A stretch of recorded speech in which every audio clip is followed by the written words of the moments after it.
And welcome, and thank you for joining me today. Today's video is going to be a little bit different format in a way that I will not be building anything on the platform and showing you how to build something. I thought it would be a good idea to actually share some of the best practices that we should be following, whether you're admin or a developer on the platform.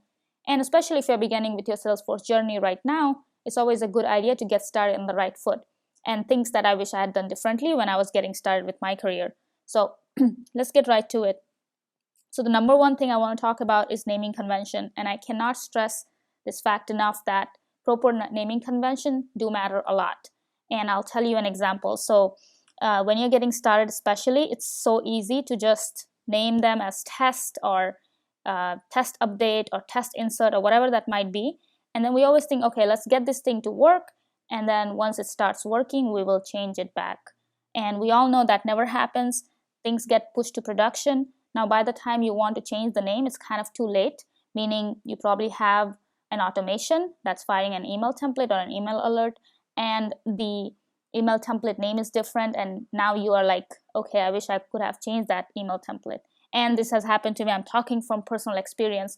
So definitely put a lot of emphasis on the naming convention right when you're getting started. It doesn't take long. It just takes few extra seconds. And it applies for everything you build on the platform. So if it's a field name, along with the description. So maybe when you're testing something, you might build a field called test. And when you're later on trying to come back and figure out, okay, what does the test do? There's no description to it, so you don't know what it's doing. Your validation rules, automations, email templates, alerts, whatever you build on the platform, make sure you have a proper naming convention as well as description. And the same applies for Apex as well, your Apex code. I've seen orgs where the Apex code, the class itself, name is like, it doesn't make sense what it is. Sometimes you'll see crazy names on the Apex class itself or the trigger, and I've done that myself as well. So just spend some time to follow that proper naming convention. Make sure your Apex classes or triggers also have good description and comments. Use comments if you want to describe something, what the code is doing. Okay, I think I've talked a lot about that. So let's move into the next one. Next one is not very obvious. It's about folder structure. And in Salesforce, whether you're building an email template or reports or even documents, if you're storing them, there will be folders that you can use. And when I was getting started, most of my reports would go to unfiled reports, and the email templates would just stay in public templates. So what happens is when you end up having a lot of email templates or reports with that kind of structure, it's hard to find the specific email template you're looking for. So let's say if you're on a project or small project, you have some email templates related to that tiny project. You can put all those email templates inside that particular template. Maybe there's an opportunity folder or a case folder, and you put all the email templates related to that inside that folder. It makes it so easy and organized. And if you are using the org for a long time, it will help you in the long run because you're saving a lot of time by doing that. Okay, and also along with that, privacy as well. You can control better. If you're using folder structure for your reporting, for example, you can control who gets access to which folder. So that's another note there. I'll get to the not asking questions in a bit, but before that, let's talk about email templates since you're already talking about it. Using letterhead in the email template. So sometimes we build logos, we build letterhead, and if you haven't built an email template, you will. When you do, make sure you remember to use the right logo, right letterhead, because once you build your email template, you cannot change your letterhead. So you're kind of stuck with it. So making sure you get the proper requirements around the logos and what kind do they want the emails to look like. It's very small when we're doing it, but in the long run, it might save you a lot of time. I've had to go back to my text templates and change them to HTML templates because I didn't think about that when I was getting started. Okay, standard objects. This is kind of a no-brainer, but I do see this happening a lot.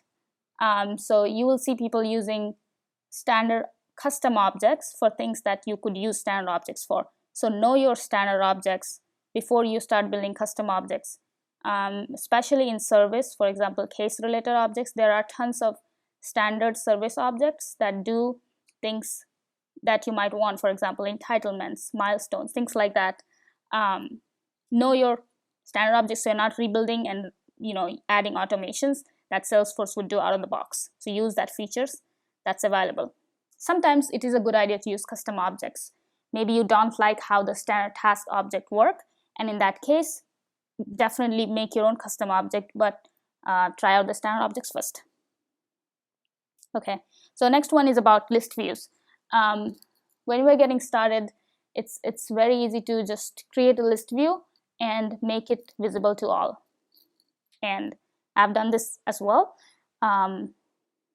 But it's a good idea to ask your people or ask your business users, who do you want this list views to be visible to?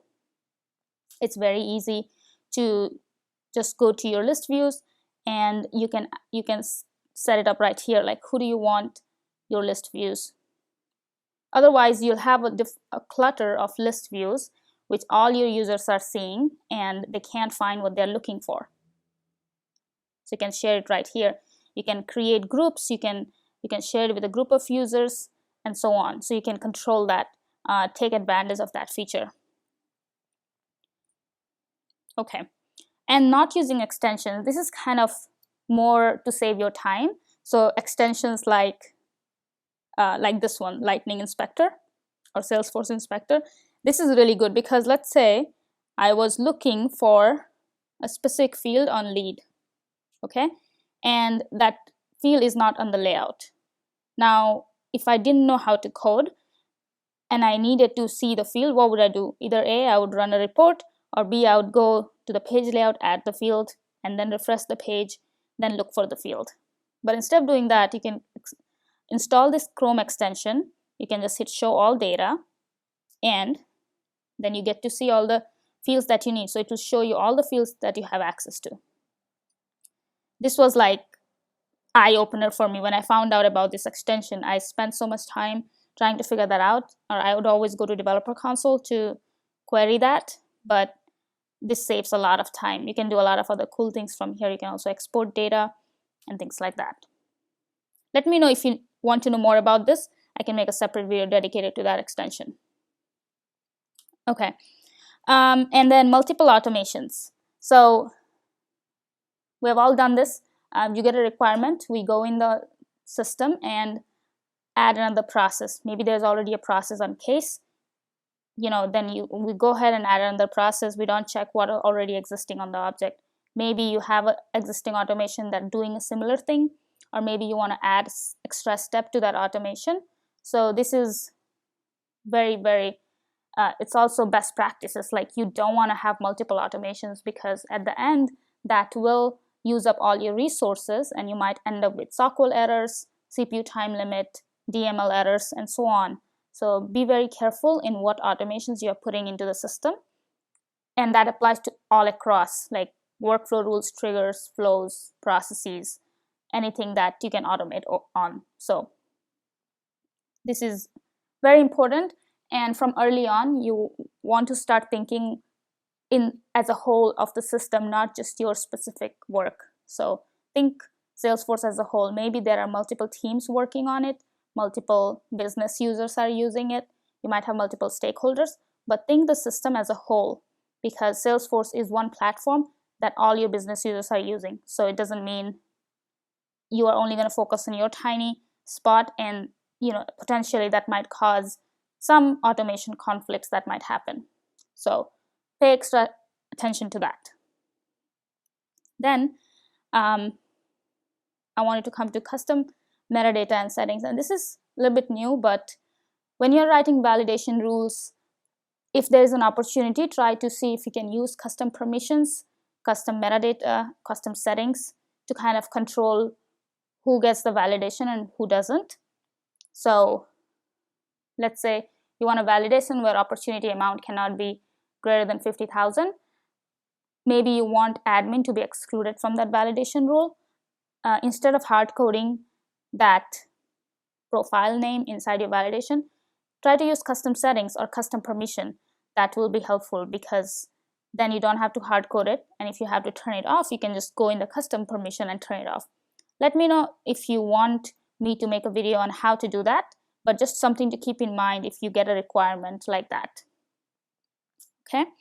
And around that line, do not ever hard code IDs in your system. So this is something we see, like somebody's hard coding record type IDs or something like that, and maybe you're hard coding account IDs, whatever that might be. Hard coding IDs is not a good idea in your processes or automations, because when you change the environment, when you deploy it to production, it might end up changing the ID, and then you'll have to do the same. You'll have to go to production, update the IDs for it to work. There are exceptions to this, obviously. Sometimes we have to use hard-coded IDs, but try to avoid it as much as you can. And then wanted to talk a little bit about the programming side of it, and I've done this trigger logic inside the code. So when you're beginning to program, write triggers, it's easy to put the code inside the trigger rather than trying to figure out how to create a class and then add a method and that sort of thing, which is totally fine. It does add a little bit of complexity in adding a handler class, but try it. Definitely try it. Aim for that. But this is just best practices in terms of trigger. Error handling, that might seem like an extra step, but it's a good idea to use error handling. So like if you're inserting an account, make sure you add a try catch maybe, or what happens if the account doesn't get inserted? Do you want to get notified, or do you want to throw an error to the user? Things of that nature, so that your user experience is not terrible. And use custom labels where possible. This could apply for your UI pages as well as your trigger. So let's say if you have a trigger that is throwing a custom exception to the user, and even in flows or wherever you are using messages to the user, make sure you are using custom labels, because we know that the business users will change the wordings. So today they want a message to say something, tomorrow they might want it to say something else. So instead of you having to go through your code and changing that every time, if you use custom labels, that will save you a lot of time. So you can just go to custom label, change that setting there, or maybe custom metadata as well. Custom labels do support translation, so that's something to keep in mind as well. If you want your Lightning component to translate to different languages, you have to use custom labels, because that's the only way that I know of can be used for translation. Okay, so now coming back to this one, not asking questions. And this is a lot. We do this when we are getting started on the platform, because first of all, we don't want the clients or the stakeholders feeling that we don't know what we're doing, or maybe we are afraid of the work. So for example, if your business user asks you, hey, we need a case automation that does this, okay? As an awesome admin or as a developer, our job is to ask them, why do you need this automation for? Maybe we could use a formula field for this, or whatever questions applies for that scenario. This will not look bad on you. This doesn't mean you don't want to build that automation. This just means you care about the platform. You care about the health of the platform, because it's a limited resource and you want to use it wisely. You want to ask questions that, not to not do work, but you want to make sure your system is in healthy state. So the more you can ask those questions and the more you can push back on some of the requirements that you might get, the easier it will be for the org. And at the end, the business will be happy with that, because they don't have to deal with all the errors that we get. And I've certainly done this. I've said yes to like crazy requirements. And at the end, what ends up happening is they will want to remove those crazy requirements, because now the system is not working the way they wanted it to. So yeah, definitely ask questions. Speak up if you think something is not a good idea. You shouldn't be doing this. As an admin, you will know when something is not a good idea. So definitely voice that concern and why you think it's not a good idea. And the other one I just added is not thinking long term. So a lot of times we get requirements, we're like, all right, let me just build it, done. Okay, so this kind of goes hand in hand. We want to be thinking the system as a whole, not just that specific requirement. So once we start thinking long term, we'll start asking those questions. And what will help is learning about the Salesforce architecture. Maybe you're just getting started, but slowly to start learning about sharing architecture, different things that happens in the background, even if you're not a developer. So you don't have to be a developer to start thinking about Salesforce architecture. There are tons of guides and resources out there online, even Salesforce docs. So keep reading, keep learning. I hope this was helpful. This was a little bit long video, but please let me know if you have any questions. And if you found this helpful, hit that like button or share with anyone you think might be benefited from this video. Thank you.